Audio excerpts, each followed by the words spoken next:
तो हम लोग इसके प्रथम लेक्चर में शैक्षिक प्रबंधन एवं प्रशासन के 40 क्वेश्चन को प्रैक्टिस कर लिए हैं। तो चैनल को सब्सक्राइब कर देंगे।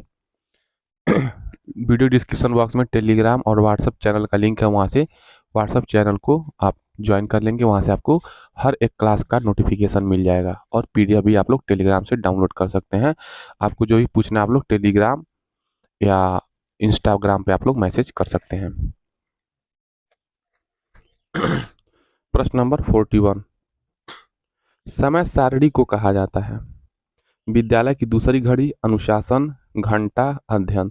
यानी कि जो समय सारणी विद्यालय का जो टाइम टेबल होता है कि इस टाइम हिंदी का क्लास चलेगा, मॉर्निंग में 9 बजे विद्यालय खुल जाएगा, 9:10 प्रेयर हो जाएगा, 11 बजे ये क्लास होगा ये सर का, ठीक है। तो ये क्या जाएगा, विद्यालय की दूसरी घड़ी को क्या कहते हैं? समय सारणी कहते हैं। ऑप्शन नंबर अ। प्रश्न नंबर 42, ग्राम शिक्षा समिति के गठन के लिए आवश्यक है? एक महिला का होना, दो महिलाओं का होना, तीन महिला का होना आवश्यक नहीं। तो ग्राम शिक्षा समिति बताएंगे।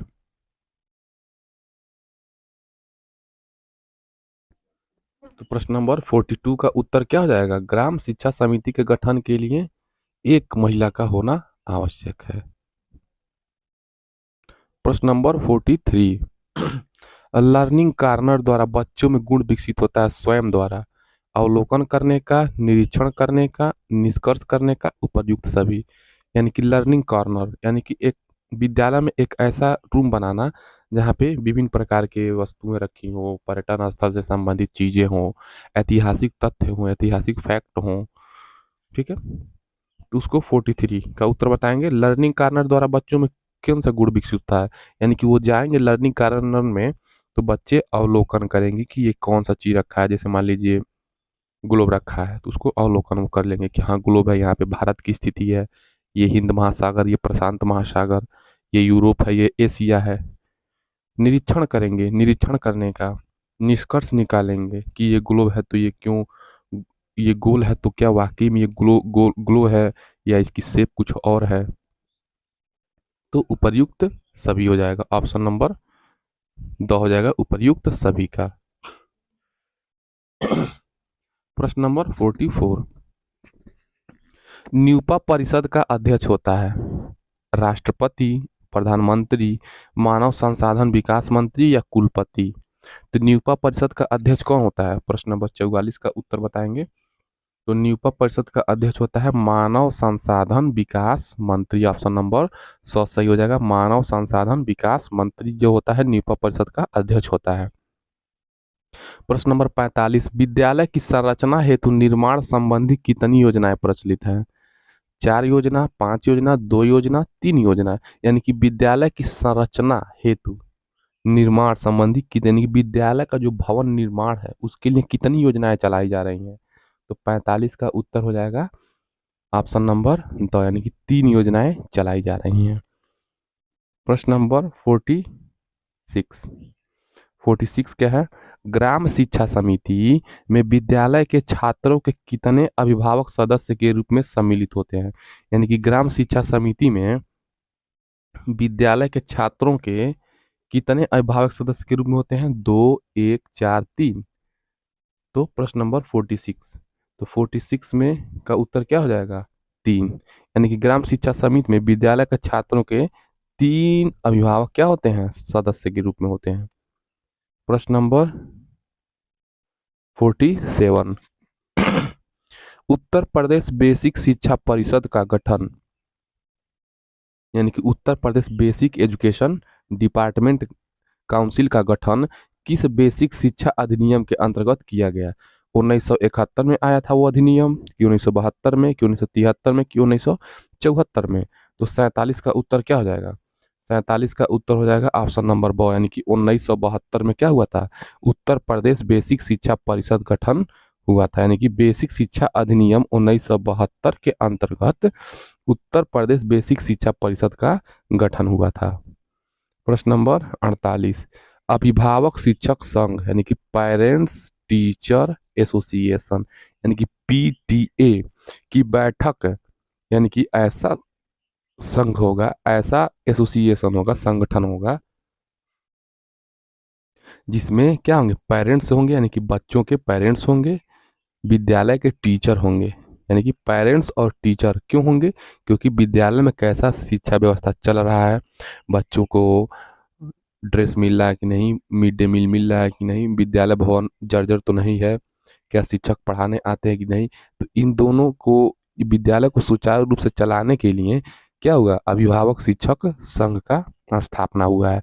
तो बैठक माह के किस दिन कराने प्रावधान होते हैं, शनिवार, रविवार, शुक्रवार, सोमवार, बुधवार। तो 48 का उत्तर क्या हो जाएगा, शनिवार और रविवार के दिन कम से कम होना चाहिए अभिभावक शिक्षक संघ का बैठक, महीना में शनिवार और रविवार के दिन होना चाहिए। 49, परिषदीय विद्यालयों में श्यामपट्ट सामान्यतः कितने प्रकार के होते हैं, 4, 6, 5, 7। तो परिषदीय विद्यालयों में श्यामपट्ट सामान्यतः कितने प्रकार के होते हैं, 49 का उत्तर हो जाएगा 4, यानी कि परिषदीय विद्यालयों में श्यामपट्ट 4 प्रकार के होते हैं। प्रश्न नंबर 50 देखेंगे। प्रश्न नंबर 50 क्या है, आपके 2021 में पूछा प्रश्न। तो प्रदेश में बालिका शिक्षा को बढ़ावा देने के लिए यूनिसेफ, ये क्या है, संयुक्त राष्ट्र संघ का एक संस्था है यूनिसेफ। तो यूनिसेफ द्वारा निर्मित ऑडियो विजुअल माध्यम यानी कि ऑडियो विजुअल मीडियम पर आधारित शैक्षिक कार्यक्रम मीना मंच में कितने कैसेट हैं, बताएंगे। 8, 10, 15, 20, 12। तो क्या जाएंगे, 12 कैसेट है। यानी कि प्रदेश में बालिका शिक्षा को बढ़ावा देने हैं तो यूनिसेफ क्या किया है, ऑडियो विजुअल माध्यम पर एक मीना मंच जो बनाता है शैक्षिक कार्यक्रम, उसमें कितने कैसेट हैं, तो 12 कैसेट हैं। प्रश्न नंबर 51, प्रदेश में प्राथमिक विद्यालयों की मान्यता के लिए कौन सा पर्यवेक्षण किया जाता है, वैयक्तिक पर्यवेक्षण, पैनल पर्यवेक्षण, सामूहिक पर्यवेक्षण या एकांश पर्यवेक्षण। यानी कि प्रदेश में कितने प्राथमिक विद्यालय हैं, उनकी मान्यता के लिए कौन सा पर्यवेक्षण किया जाता है, तो शासन द्वारा या SCERT द्वारा क्या होता है, कुछ लोगों का समूह बनता है, पैनल बनता है, यानी कि पैनल पर्यवेक्षण होता है। प्रश्न नंबर 52, कक्षा कक्ष एवं कक्षा कक्ष के बाहर यानी कि क्लास में, इन इन क्लासरूम और आउटसाइड द क्लासरूम किसी सार्थक क्रियाकलाप को संपन्न करने के लिए आवश्यक है, योजना बनाना, पेड़ पौधों लगाना, TLM बनाना, विद्यालयों की सफाई करना। तो कक्षा कक्ष एवं कक्षा कक्ष के बाहर किसी सार्थक क्रियाकलाप, कोई सार्थक क्रियाकलाप को संपन्न करने के लिए क्या आवश्यक है, तो 52 का उत्तर हो जाएगा आपका ऑप्शन नंबर अ, योजना बनाना। यानी कि कक्षा कक्ष में और क्लास के बाहर में क्या होना चाहिए, कोई भी आपको क्रियाकलाप करना सबसे पहले आप योजना बनाएंगे, तो ऑप्शन नंबर अ सही हो जाएगा, योजना बनाना। प्रश्न नंबर 53 देखिए, विकास खंड के सभी विद्यालयों विकास खंड के सभी विद्यालयों के पर्यवेक्षण का मुख्य दायित्व होता है बेसिक शिक्षा अधिकारी का, ब्लॉक संसाधन केंद्र के समन्वयक यानी कि BRC संकुल प्रभारी,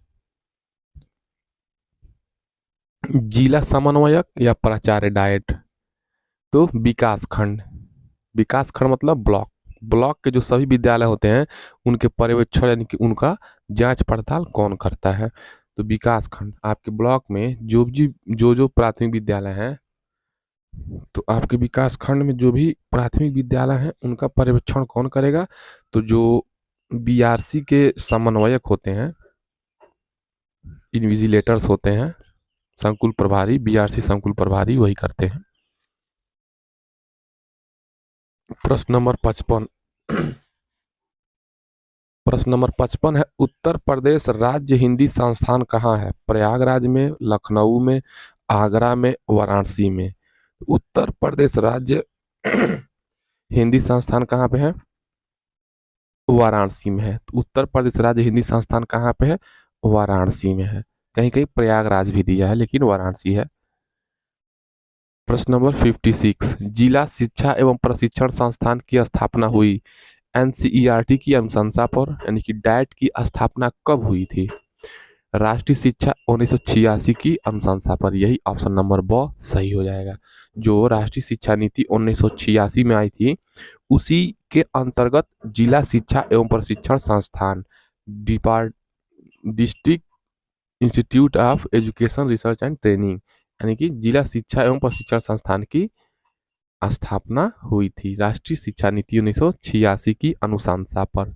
कोठारी आयोग की अनुशंसा पर यह गलत हो जाएगा, ये तो होगा नहीं। मुदालियर आयोग, ये होगा नहीं। मुदालियर आयोग तो माध्यमिक शिक्षा, मुदालियर आयोग की अनुशंसा पर माध्यमिक शिक्षा की स्थापना हुई थी। जो राधाकृष्णन आयोग है उसी को मुदालियर आयोग कहते हैं। प्रश्न नंबर 57, राज्य शिक्षा संस्थान कहाँ है? प्रयागराज, वाराणसी, लखनऊ, कानपुर। तो राज्य शिक्षा संस्थान कहाँ है? 57 का उत्तर बताएंगे। तो 57 का उत्तर हो जाएगा प्रयागराज। तो राज्य शिक्षा संस्थान कहाँ पे है? प्रयागराज में है। प्रश्न नंबर 58, जिला शिक्षा एवं प्रशिक्षण संस्थान में कितने विभाग होते हैं? 10, 6, 7, 11। तो जिला शिक्षा एवं प्रशिक्षण संस्थान में कितने विभाग होते हैं? तो 58 का उत्तर क्या हो जाएगा? 58 का उत्तर हो जाएगा 100, यानी कि 7 विभाग होते हैं, 7 डिपार्टमेंट होते हैं, यानी कि डाइट में आपके 7 डिपार्टमेंट्स होते हैं। प्रश्न नंबर 59, राज्य शैक्षिक प्रबंधन एवं प्रशिक्षण संस्थान कहाँ है? यानी कि state council of education research and training प्रशिक्षण संस्थान कहाँ है? झांसी, लखनऊ, वाराणसी, प्रयागराज। 59, 59 का उत्तर क्या हो जाएगा? प्रयागराज में, यानी कि SCERT संस्थान कहाँ है? प्रयागराज में।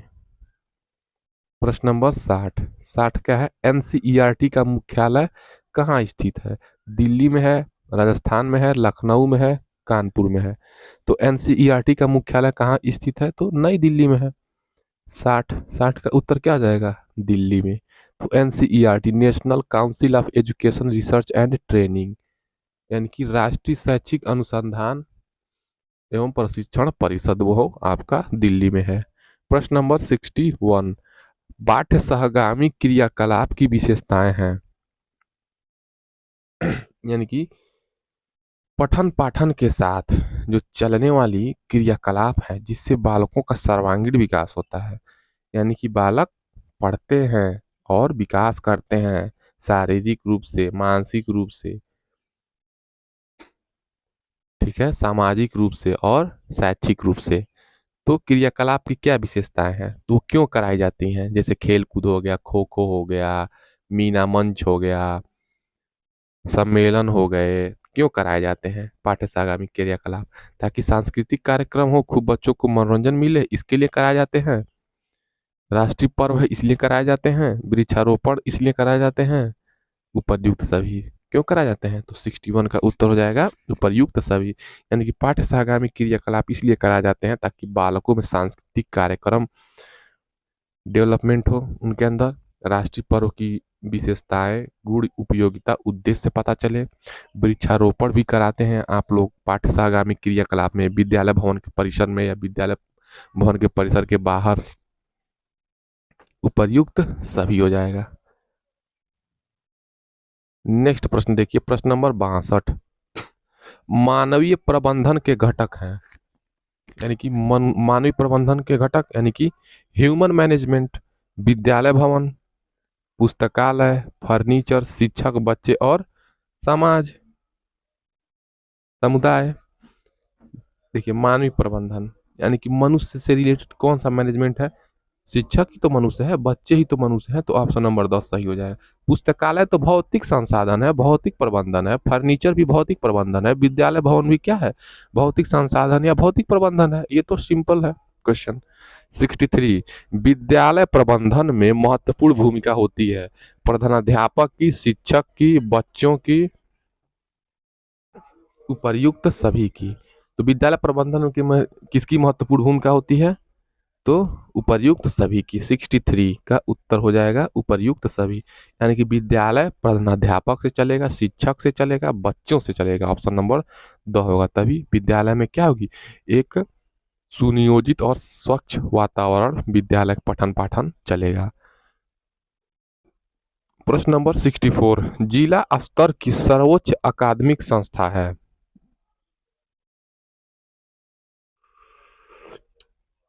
जिला स्तर की सर्वोच्च एकेडमिक संस्था क्या है? डाइट है, सीमैट है, एनसीईआरटी है या बीआरसी है।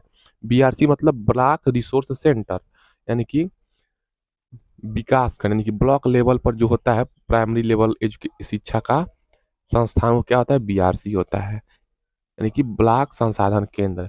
लेकिन जिला स्तर पर क्या होता है? डाइट होता है। ऑप्शन नंबर और सही हो जाएगा। प्रश्न नंबर 65 है, बाल गणना पंजिका क्या है? यानी कि चाइल्ड काउंट रजिस्टर। विद्यालय अभिलेख है, शैक्षिक अभिलेख है, आर्थिक अभिलेख है या सामाजिक अभिलेख है। तो बाल गणना पंजिका यानी कि कौन से क्लास में कितने बच्चे हैं उसके लिए जो रजिस्टर होता है उसी को बाल गणना पंजिका कहते हैं। ऑप्शन नंबर और से हो जाएगा, विद्यालयी अभिलेख उसको कहते हैं। नेक्स्ट प्रश्न, प्रश्न नंबर 66, प्राकृतिक आपदाएं कितने प्रकार की होती हैं? 3, 2, 6, 5। तो प्राकृतिक आपदाएं कितने प्रकार की होती हैं? तो 6 प्रकार की होती हैं। भूकंप, बाढ़, सुनामी, ऐसे आप लोग गिन लेंगे तो 6 प्रकार की प्राकृतिक आपदाएं होती हैं।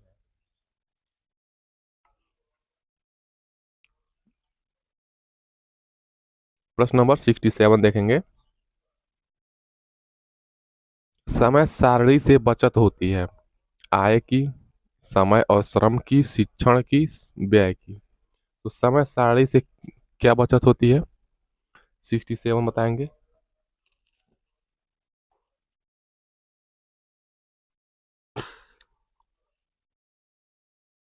तो 67 का उत्तर हो जाएगा समय और श्रम की। तो समय सारणी से क्या होती है? विद्यालय में, स्कूल में टाइम बचता है बच्चों का हर एक सब्जेक्ट के लिए, और टीचर आराम से उनका भी समय बचत होता है, और श्रम का।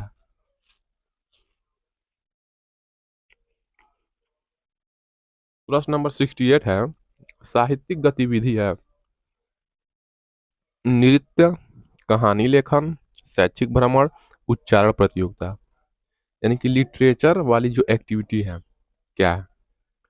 68, 68 लिटरेचर क्या है? कहानी ही तो लिटरेचर है। तो कहानी लेखन क्या है? साहित्यिक गतिविधि है। नृत्य नहीं है आपका, ये तो सांस्कृतिक गतिविधि है। शैक्षिक भ्रमण क्या है? ये तो शैक्षिक गतिविधि है। उच्चारण प्रतियोगिता क्या है? ये क्या है? आपका पाठ्य सहगामी सब क्रियाकलाप है। और ये जो कहानी लेखन है ये क्या है? साहित्यिक गतिविधि है। साहित्य की गतिविधि कराई जाती है कहानी लिख करके, कि बच्चों के अंदर कितनी कल्पनाशीलता है और कहानी लिख पाते ही नहीं। कहानी तो साहित्य वाला ही सब्जेक्ट है, उनके अंदर साहित्यिक अप्रोच का डेवलपमेंट करने के लिए होता है।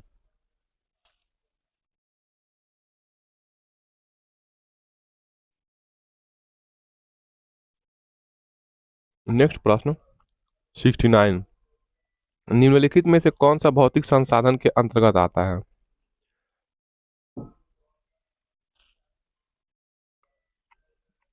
भौतिक मतलब जो जिसको छुआ जा सके और स्पर्श किया जा सके, निर्जीव।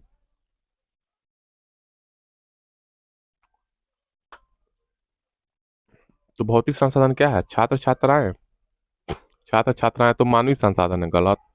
शिक्षक, ये भी मानवीय संसाधन है लेकिन पूछा है भौतिक संसाधन। विद्यालय भवन, तो हाँ ये क्या है? भौतिक संसाधन है। प्रधानाध्यापक क्या है? मानवीय संसाधन है। प्रश्न नंबर 70,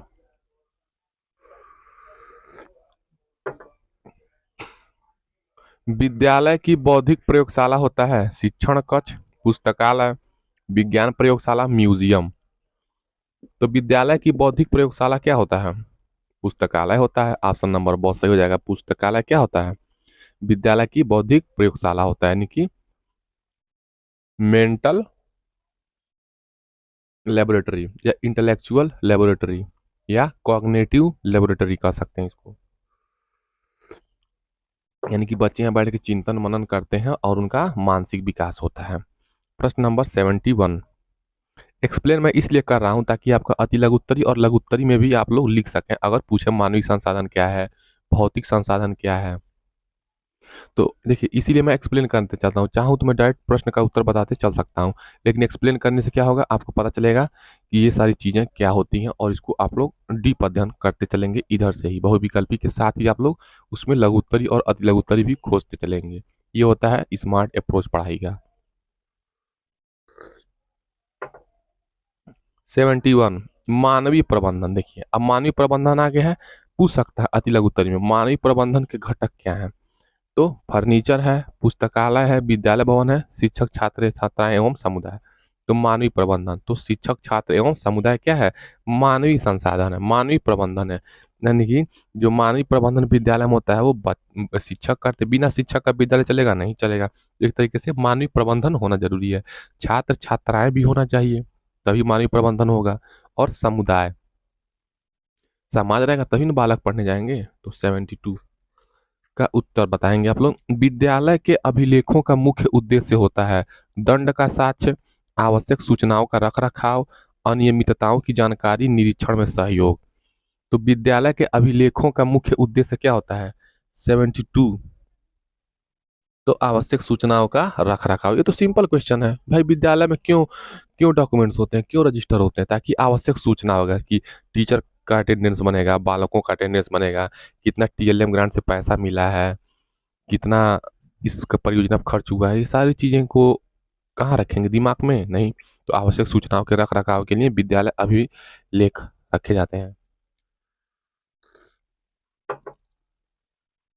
प्रश्न नंबर 73।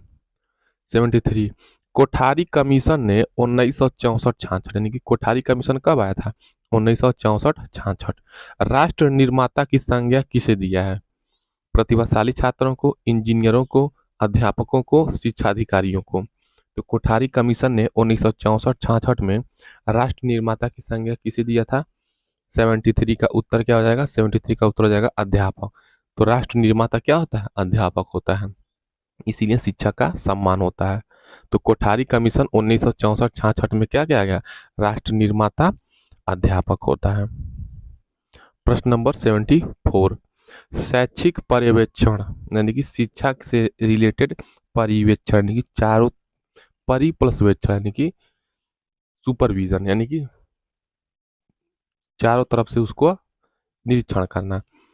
तो शिक्षा की संपूर्ण प्रक्रिया में वांछनीय परिवर्तन करना, सामान्य निर्देश देना, कक्षा कक्ष का निरीक्षण, अनुदानों की अपव्यय की निरीक्षण। यानी कि शैक्षिक पर्यवेक्षण का मुख्य उद्देश्य क्या होता है, क्यों शिक्षा का पर्यवेक्षण, क्यों चेक चाक होता है विद्यालय, ताकि शिक्षा की जो संपूर्ण प्रक्रिया है उसमें वांछनीय यानी कि फेवरेबल चेंजेस हो सकें, जिससे विद्यालय और समाज का भलाई हो और बच्चे भी पढ़ के राष्ट्र का एक अच्छा कल का विश्व बना सके। प्रश्न नंबर 75। विद्यालय में अनुशासन स्थापित करने में सहायक नहीं है, पाठ्य सहगामी क्रियाओं का आयोजन, नैतिक शिक्षा की व्यवस्था, दंड की अधिकता, शिक्षक अभिभावक सहयोग। तो 75 का उत्तर क्या है, विद्यालय में अनुशासन स्थापित करना क्या नहीं करवाता है, तो दंड की अधिकता, बच्चों को ज़्यादा मारेंगे तो क्या जाएंगे और वो बदमाशी करेंगे, तो दंड की अधिकता ज़्यादा नहीं होनी चाहिए। तो विद्यालय में अनुशासन स्थापित करने में सहायक क्या है, दंड की अधिकता है। अगर दंड की अधिकता हो जाएगी तो अनुशासन नहीं स्थापित होगा। तो कैसे होगा, तो पाठ्य सहगामी क्रियाओं का आयोजन करिए, खेल कूद, मीना मंच, फुटबॉल, बास्केटबॉल, वाद विवाद प्रतियोगिता, ये सारी चीज़ें कराने से क्या होगा, पाठ्य सहगामी क्रियाओं का आयोजन कराने से बच्चे खुद अनुशासित रहेंगे। नैतिक शिक्षा का पढ़ाई करेंगे, बच्चों को बताएंगे शिष्टाचार, हिंसा अहिंसा के बारे में, तभी बच्चे क्या होंगे, अनुशासन स्थापित करेंगे। और शिक्षक अभिभावक सहयोग यानी कि टीचर और पेरेंट्स में क्या होना चाहिए, एक दूसरे का सहयोग होगा, तो विद्यालय का अनुशासन बहुत सुचारू और सुनियोजित होगा। प्रश्न नंबर 76। प्रश्न नंबर 76 क्या है, विद्यालय प्रबंधन में महत्वपूर्ण भूमिका होती है, किसकी होती है, तो विद्यालय प्रबंधन में महत्वपूर्ण भूमिका होती है प्रधानाध्यापक की, शिक्षकों की, छात्र छात्राओं की, प्रधान लिपिक की। तो विद्यालय में प्रबंधन में किसकी महत्वपूर्ण भूमिका होती है, यानी कि विद्यालय को अच्छे तरीके से कौन प्रबंधित करता है, सुचारू रूप से चलाता है। तो 76 का उत्तर क्या हो जाएगा? प्रधानाध्यापक। प्रधानाध्यापक ही क्या होते हैं? महत्वपूर्ण भूमिका निभाते हैं विद्यालय को प्रबंधित करने में। प्रश्न नंबर 77, शैक्षिक प्रबंधन का महत्वपूर्ण पक्ष है दंड, पुरस्कार, प्रशासन, अनुशासन। यानी कि शैक्षिक प्रबंधन का महत्वपूर्ण पक्ष है, यानी कि शिक्षा में प्रबंधित क्यों किया जाता है, क्यों अच्छे से उसको चलाने का प्रयास किया जाता है, शांत वातावरण क्यों बनाया जाता है, ताकि शैक्षिक प्रबंधन अच्छे तरीके से चले। तो क्यों चले? प्रशासन है भाई, प्रशासन के लिए शैक्षिक प्रबंधन होता है। ऑप्शन नंबर 100 सिंपल सा क्वेश्चन है। प्रश्न नंबर 78, कौन सी पाठ्य सहगामी क्रिया तर्क शक्ति का विकास करती है? यानी कि बालकों में रीजनेबल थिंकिंग, रीजनिंग टाइप का, लॉजिकल थिंकिंग का विकास करती है। कौन सी पाठ्य सहगामी क्रिया? अभिनय, यानी कि नाटक करने से? नहीं। खेलकूद से? खेलकूद से तो शारीरिक विकास होगा। निबंध लेखन से? अब देखिए, ये निबंध लेखन और वाद विवाद दोनों में डाउट है। 78 आप लोग क्या लगाएंगे? देखिए, तर्क शक्ति कैसे डेवलप होगी? देखिए, निबंध भी लिखेंगे तो बिना सोचे आप नहीं लिख सकते, लेकिन देखिए इसमें तो आप पहले सोचे रहेंगे, ठीक है, थोड़ा सा ऐड करेंगे। ये भी चूंकि तर्क शक्ति का विकास करेगा निबंध लेखन में, लेकिन इससे ज्यादा अप्रोप्रिएट आंसर आपका वाद विवाद है, यानी कि आपका ये डिबेट कंपटीशन। क्यों? पर्यावरण, ठीक है, पर्यावरण में प्रदूषण, ये टॉपिक ले लिए। अब इस पे आप वाद विवाद करेंगे, इसका कोई और छोर नहीं है, तो इसमें तर्क शक्ति का विकास अनंत होगा, ठीक है। इसीलिए वाद विवाद क्या होगा? तर्क शक्ति का विकास करती है। 79, भगदड़ जैसी आपदाएं होती हैं, कहाँ होती हैं? जागरूकता से, कुप्रबंधन से, कड़ाई होने से, अधिक सुविधाओं से। तो भगदड़ जैसी आपदाएं क्यों होती हैं? 79 का उत्तर बताएंगे। तो भगदड़ जैसी आपदाएं क्यों होती हैं? कुप्रबंधन से। जहां पर भी मिसमैनेजमेंट होगा, भीड़ होगा, उस भीड़ में मिसमैनेजमेंट हुआ तो क्या होगा? भगदड़ मच जाएगी। इसीलिए कोशिश करना है कि मिसमैनेजमेंट ना हो। भाई जब जागरूकता रहेगी तो भगदड़ होगी ही नहीं, तो ये ऑप्शन होगा नहीं। कड़ाई करेंगे तो भगदड़ हो सकती है, चांसेज हैं 50-50। अधिक सुविधा दे देंगे तो कैसे भगदड़ होगी? होगी ही नहीं। जब अधिक सुविधा दे देंगे तो कुप्रबंधन होगा ही नहीं। तो ये सारी चीजें अपने आप लोग सोच सकते हैं, कुछ चीजों को रटना नहीं चाहिए, समझना चाहिए। शिक्षा प्रबंधन का प्रमुख कार्य है पर्यवेक्षण करना, प्रशासन करना, व्यवस्था करना, नियोजन करना। तो शिक्षा प्रबंधन का प्रमुख कार्य क्या है? प्रश्न नंबर 80 का उत्तर बताएंगे। शिक्षा प्रबंधन का प्रमुख कार्य है नियोजन करना। शिक्षा प्रबंधन का प्रमुख कार्य क्या है? नियोजन करना। प्रशासन करना तो है ही, लेकिन सबसे ज्यादा महत्वपूर्ण है नियोजन करना, प्लानिंग बनाना शिक्षा में, ठीक है। देखिए लोग नेक्स्ट प्रश्न नेक्स्ट वीडियो से पढ़ेंगे, तब तक चैनल को सब्सक्राइब कर लेंगे, वीडियो पसंद आए तो लाइक कर देंगे, जो भी डीएलएड करते हैं उन्हें चैनल को शेयर कर देंगे। जो भी फर्स्ट सेकंड थर्ड या फोर्थ सेमेस्टर में आपके दोस्त यार व्हाट्सएप में आप लोग शेयर कर सकते हैं। मिलते हैं नेक्स्ट वीडियो में। जय